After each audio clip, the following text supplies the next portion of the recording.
খবর 24 সাথে আপনাকে স্বাগত। নতুন নতুন খবর জানার জন্য আমাদের চ্যানেলে চোখ রাখুন। নমস্কার দর্শক বন্ধুরা, স্বাগত আমাদের এই চ্যানেলে। আরজি করের ঘটনায় রাজ্য সরকার এবং পুলিশের ভূমিকাই যখন প্রশ্নের মুখে, তখন তৃণমূল কতটা অস্বস্তিতে তা বলাই বাহুল্য। এর মধ্যে মদন মিত্রের কথায় অস্বস্তি আরো বাড়ল, তেমনই মনে করছেন রাজনৈতিক মহল।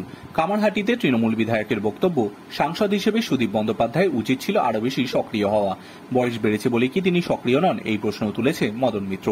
আরজি করের উত্তর কলকাতার সংসদীয় কেন্দ্রে অবস্থিত, কিন্তু এই ঘটনার পর সেই কেন্দ্রের সাংসদ সুদীপ বন্দ্যোপাধ্যায়কে একবারও আরজি কর যেতে দেখা যায়নি। তাই নিয়ে প্রশ্ন তুলেছেন মদন মিত্র। তিনি বলেন, সুদীপদার কেন্দ্রে এত বড় ঘটনা একটু অ্যাক্টিভ হলে ভালো হতো। এমপি নিজে গিয়ে কথা বললে ডাক্তাররা খুশি হতেন, তবে মিছিলে দেখেছি সুদীপদাকে, বয়স হয়েছে, এর থেকে বেশি আর কি বা করবেন।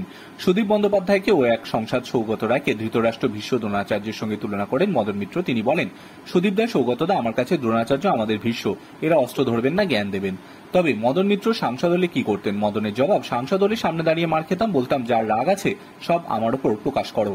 তবে মদনের বক্তব্য, মুখ্যমন্ত্রী মমতা বন্দ্যোপাধ্যায় যে ভূমিকা নিচ্ছেন তা সঠিক। তিনি বলেন, মমতা বরাবর শান্তির পক্ষে কথা বলেছেন, প্রকাশ্যে ফাঁসি দেওয়ার কথা বলেছেন। তার দাবি, এই ইস্যুতে আসলে মমতার সরকারকে আঁচড়ে দেওয়ার চেষ্টা করছে বিরোধীরা।